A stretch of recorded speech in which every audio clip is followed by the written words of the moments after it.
Ja, mera. This thing, so, but if you stick to this,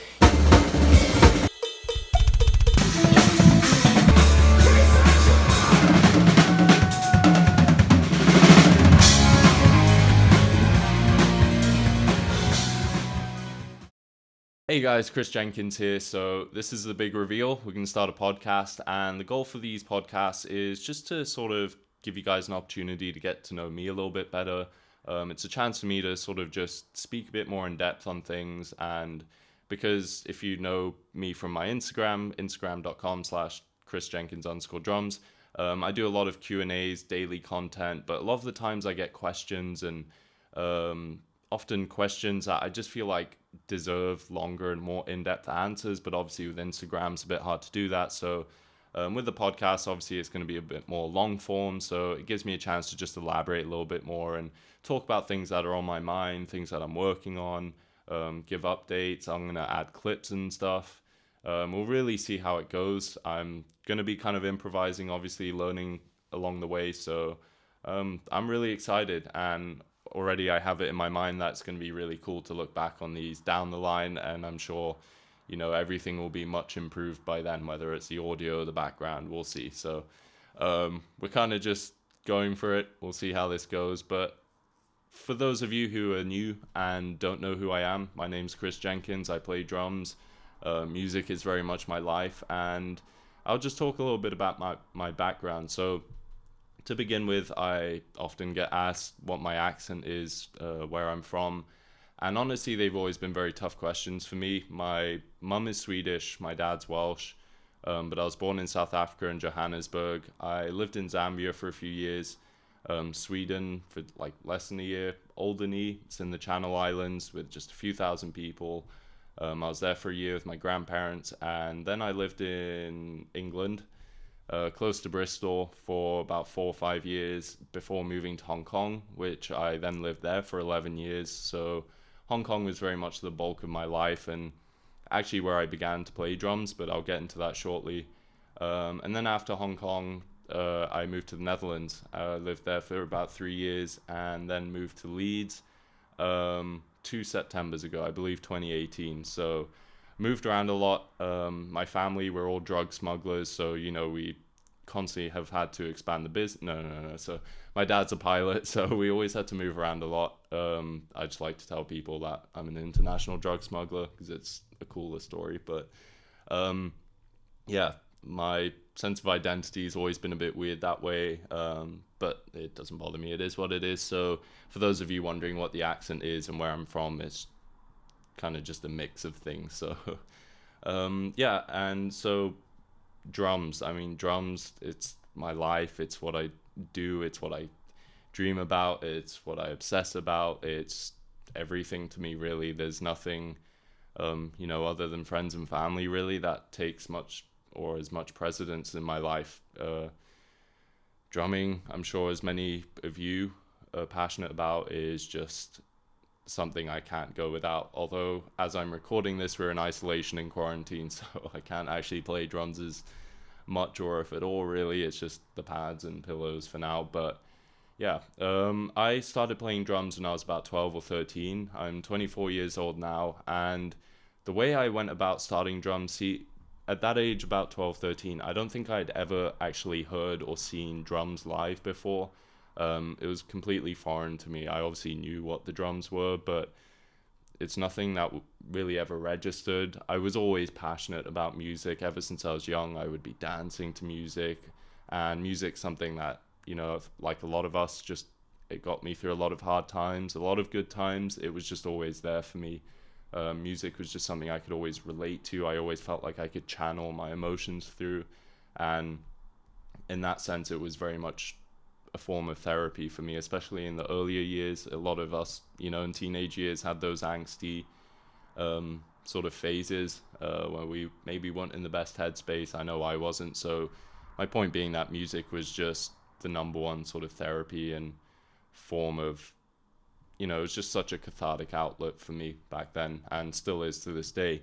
I was in year 8, grade 8, and so I was about 12 or 13. I was just playing basketball on the basketball court, and I was supposed to go to class because break time had finished.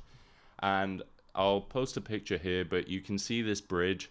I was stood right there. When I was walking across that, I heard something coming from the playground, and I turned around and looked, and it was my music teacher, who's a drummer, and he was just doing a sound check. He was on a simple setup drum kit, just playing the simplest beat, 2 and 4, nothing special, again, for a sound check.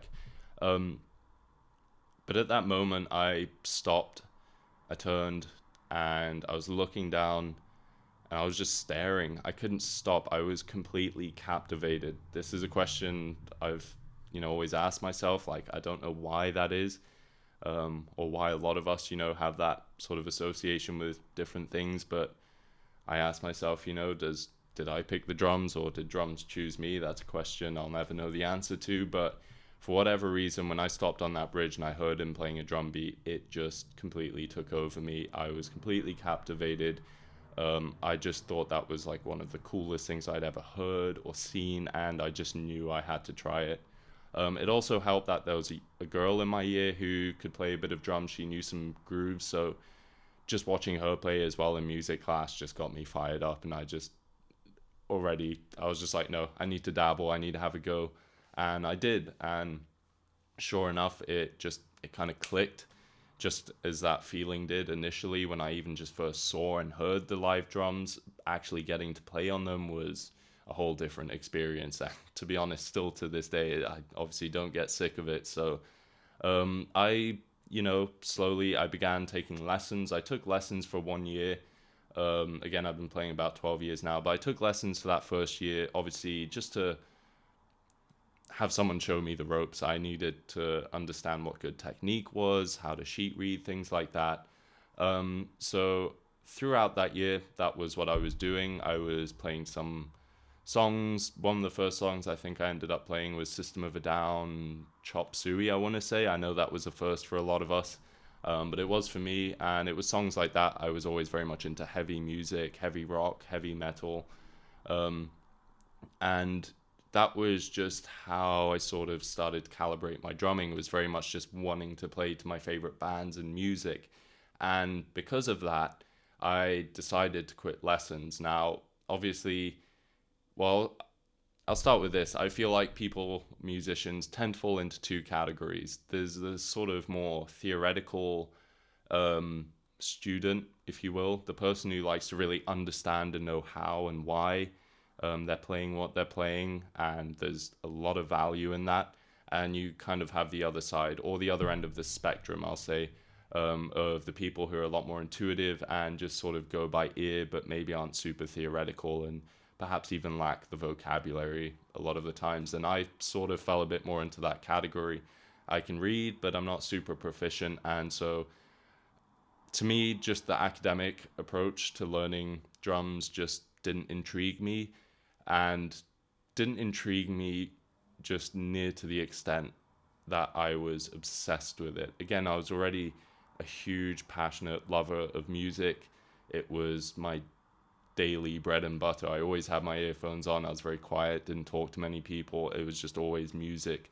And so my reason for not continuing with lessons was not that I didn't want to play anymore. It was just that I wanted to play so much more. And obviously, I know I could have done both. So maybe there's a lack of discipline in not continuing the lessons. But I just went home, and even at school, I'll start with, I was playing usually during break times, which was like a 20-minute slot.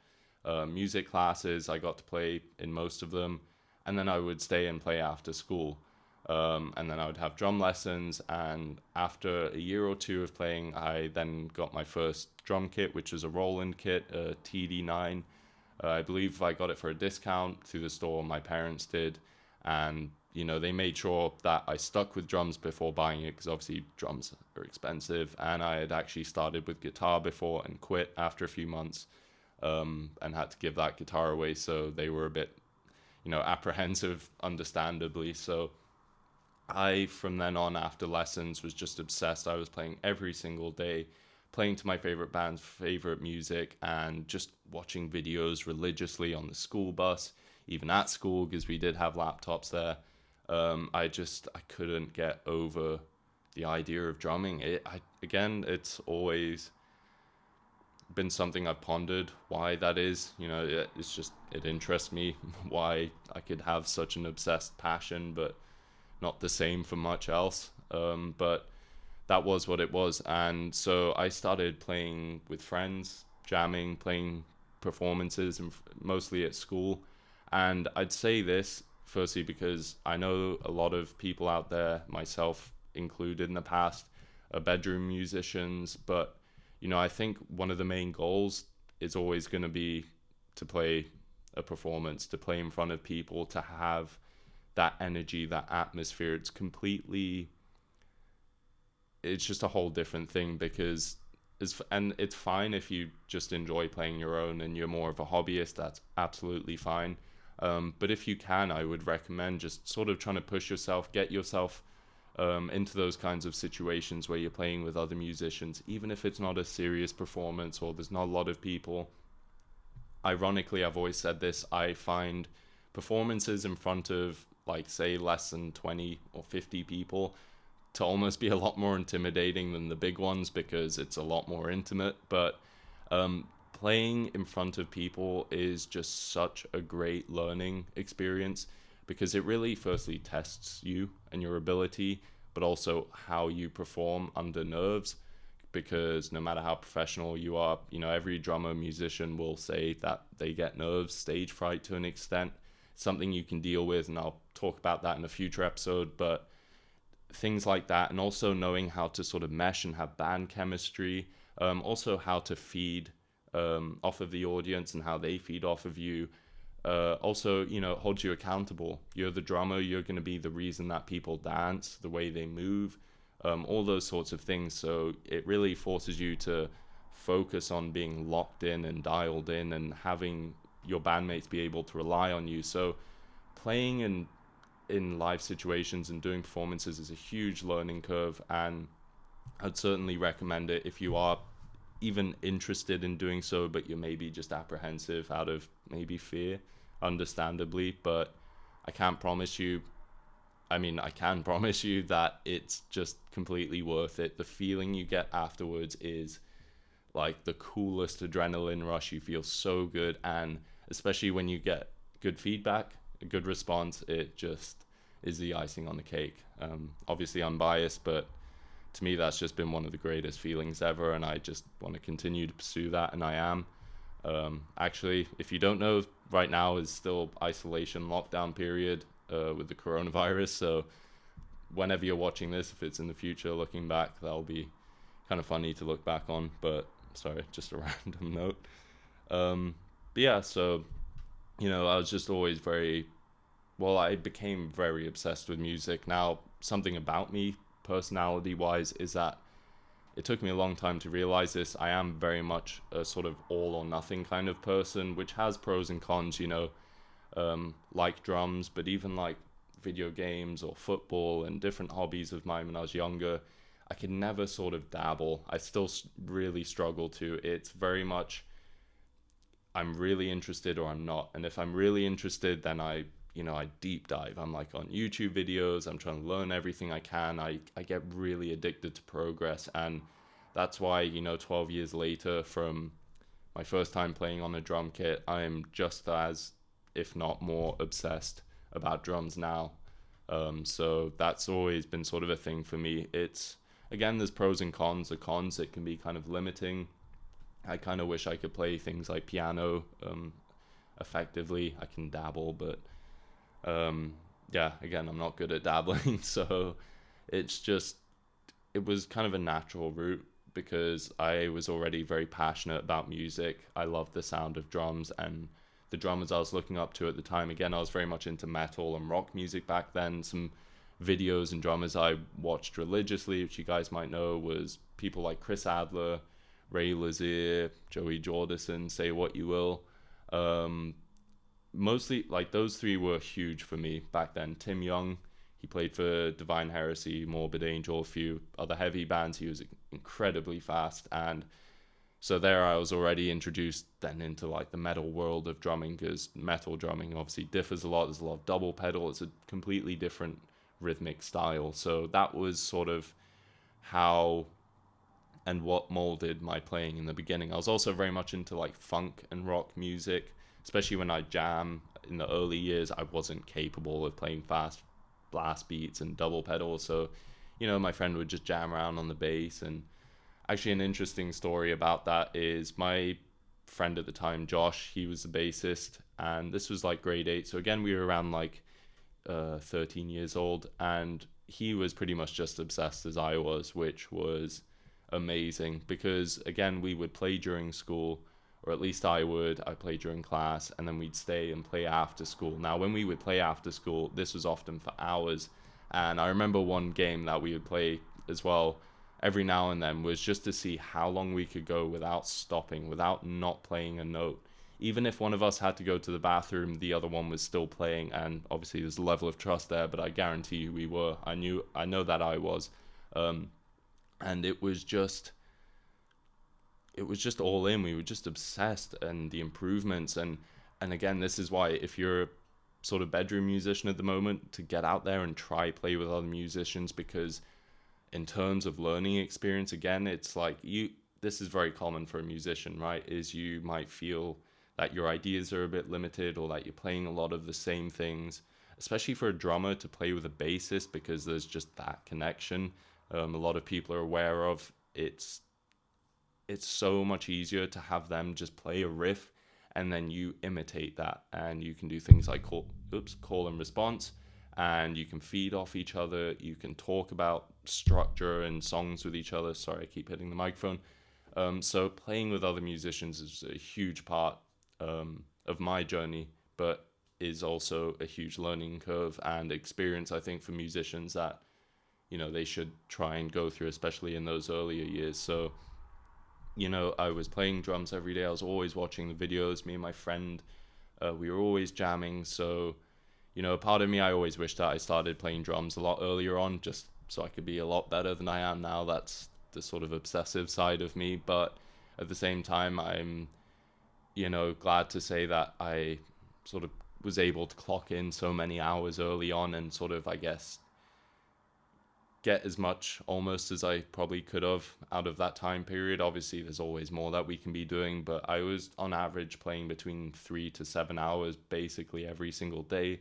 And that went on for almost 10 years until, obviously responsibilities sort of started to pile up. It became a bit more difficult. But to this day, drums is just my life. And I should clarify as well, one of my dreams, I haven't accomplished it yet, but my dream since I was basically about 13, 14 and realized this, was just that I wanted to play drums, and more specifically be a session musician, someone who's on tour, playing in front of crowds. For me, just I feed very much off of that atmosphere, I don't know, it's like words can't even describe the feeling of playing in front of people and seeing them move, seeing a positive response.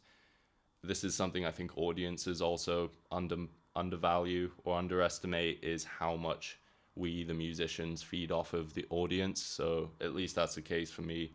But that's just, to me, one of the greatest feelings, and has been. And I remember being in school, and in my notebooks, literally every page in the corner, I would always draw a drum kit.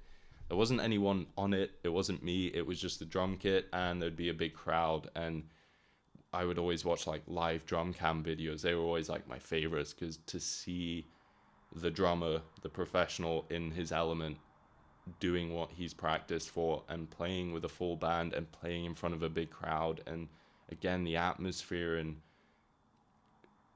how much the music means to not only the crowd but the musicians themselves, and especially when they're actually conveying that and playing with conviction and passion. To me, all of that is just yeah. So I'm really at a loss for words, because this kind of thing I find really difficult to describe, but it's ecstasy to me. Sorry to be cheesy, but that's what it feels like. Not that I've done ecstasy, but it's a overwhelming feeling, to say the least, and an almost religious one, I guess you could say. But yeah, so that's just a little bit about my background. I'm trying to think if there's anything else. Again, just to note that I'm going to try keep these unedited. I have some bullet points, and I think over time we'll obviously develop more of a structure, but for the most part, I just want these podcasts to me be a chance for me to sort of ramble a bit, express some thoughts, ideas, things about my background, my playing, what I'm working on. I will be posting things like update clips and videos in these podcasts. And again, guys, the huge thing, if you have any questions, any conversational topics, whether it's drums or music or just about life, or questions that you have for me, put them down in the comments. Or again, you can always check my Instagram, _Jenkins_drums, because I just want to create more of a community, a more sort of intimate sort of platform with you guys. You know, I've been doing the Instagram thing for a few years now, and I've been around 22k maybe followers for a bit now, and the point of that is just that I feel like I've built such solid relationships already globally. I mean, that's the beauty of social media, right? But the kinds of questions I get a lot of the times are also ones that I really wish I could elaborate on more and in more in depth, and that's what I feel like I can obviously do with these podcasts. So if you have any kinds of questions, anything, pop them down below, and just, you know, most likely going to make it into future videos, and I can elaborate and express my thoughts about those things. So that's it for the first episode. I'm sorry if it was a bit jumbled and I ramble a lot. I'm sure this will improve over time, and I can't wait to look back on these first episodes in the future and just think, you know, see the improvement. I'm sure everything will change, the audio quality, I don't know, the background. I just got what I could. Again, can't play drums at the moment because we're in isolation, but I wish I could. Yeah, first episode, and that's just a little bit about me, Chris Jenkins. If you haven't already, check out my Instagram. It's basically daily content. Instagram.com/Chris Jenkins. Try that again. Instagram.com/Chris Jenkins_drums. I post basically daily content there. I do Q&As, I do updates. I'm working on albums at the moment. So anything like that, or if you just want to chat, then shoot me a message.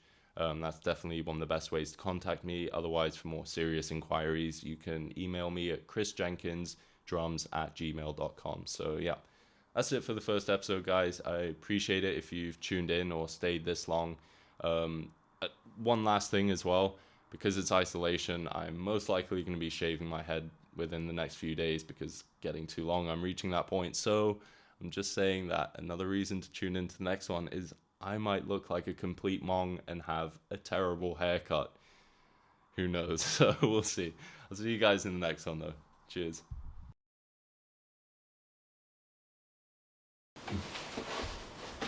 Oh shit. Did think